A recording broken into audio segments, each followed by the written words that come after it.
प्यारे साथियों, आज के इस वीडियो में हम इतिहास के बारे में अध्ययन करेंगे।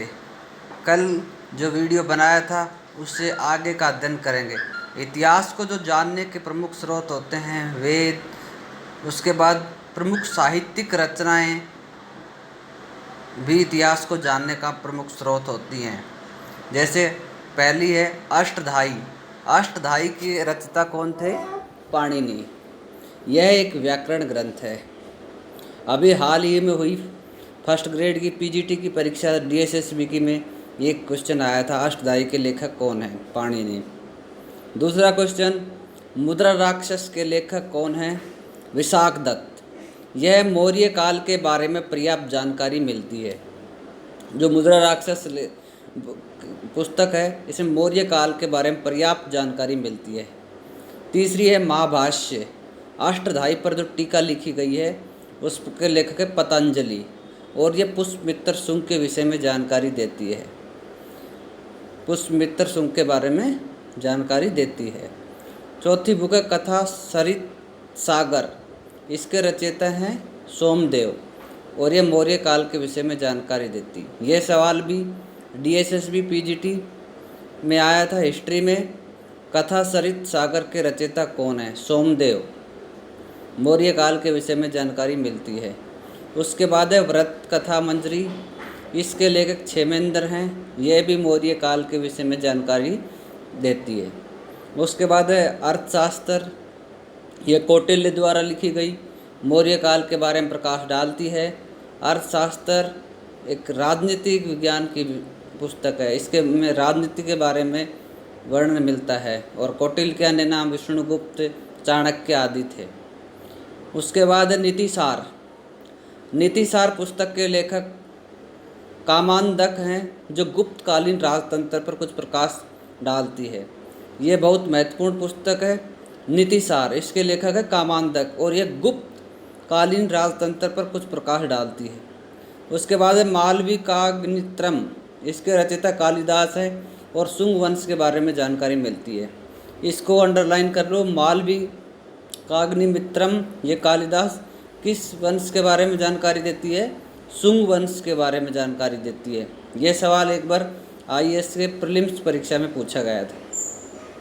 उसके बाद मृक्कटिकम। इसके लेखक शूद्रक हैं। यह भी गुप्तकालीन जो समाज था उसके बारे में वर्णन करती है। उसके बाद हर्षचरित। इसके लेखक बाणभट्ट हैं, जो हर्ष की उपलब्धियों का वर्णन करते हैं। उसके बाद है रामचरित। इसके लेखक है संध्याकर नंदी। बंगाल के शासक रामपाल की जीवन कथा का वर्णन है रामचरित में। उसके बाद है पृथ्वीराज रासो। इसके लेखक हैं चंद्रबरदाई, और ये पृथ्वीराज चौहान की उपलब्धियों का वर्णन करती है। उसके बाद है राजतरंगिणी। राजतरंगिणी के लेखक हैं कल्हण। कश्मीर के राजवंशों की क्रमबद्ध जानकारी प्राप्त होती है। इस प्रकार ये प्रमुख साहित्यिक रचनाएं थी। इनके लेखक और ये किस वंश के बारे में जानकारी देती हैं, इससे डेफिनेटली एक क्वेश्चन आने की प्रबल संभावना है। पीजीटी परीक्षा में यहाँ से 2 क्वेश्चन आए थे, अष्टधाई और कथा सरित सागर।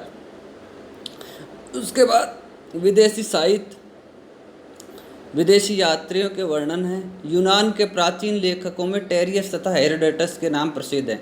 ये विदेशी यात्री जो भारत आए उनमें टेरियस और हेरोडोटस के नाम प्रसिद्ध हैं।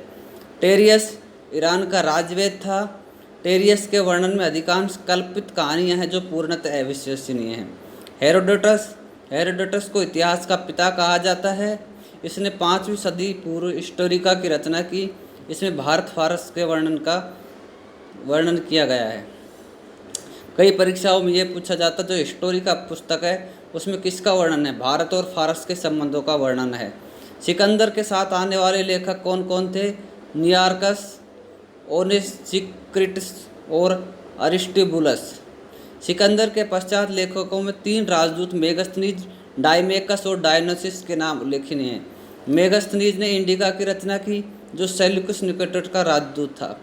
मेगस्थनीज ने इंडिका में मौर्यकालीन समाज एवं संस्कृति के विषय में लिखा है। जो डायमेकस था ये बिंदुसार के टाइम में आया था, और जो डायनोसियस था ये अशोक के टाइम में शासनकाल में भारत आया था। डाइमेकस, यह सीरियन नरेश एंटियोकस का राजदूत था और बिंदुसार के राज दरबार में आया था। डायनोसियस, यह मिस्र नरेश टोलमी फिलाडेल्फस का राजदूत था जो बिंदुसार अन्य स्रोतों अशोक में पढ़ने को मिलता है राज दरबार में आया। उसके बाद है प्लिनी, इसने पहली सदी में नेचुरल हिस्ट्री नामक पुस्तक लिखी जिसमें भारत के पशुओं, पौधों, खनिज पदार्थों की जानकारी मिलती है।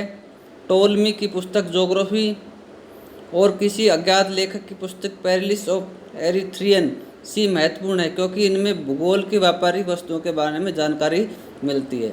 तो आज अपन ने ये अध्ययन किया DSSB TGT सोशल साइंस में। यहाँ से 1-2 क्वेश्चन अवश्य रूप से आने की प्रबल संभावना है। आप इनको 2 बार देखिए वीडियो को। अगर पसंद आए तो लाइक, शेयर, सब्सक्राइब कीजिए। धन्यवाद।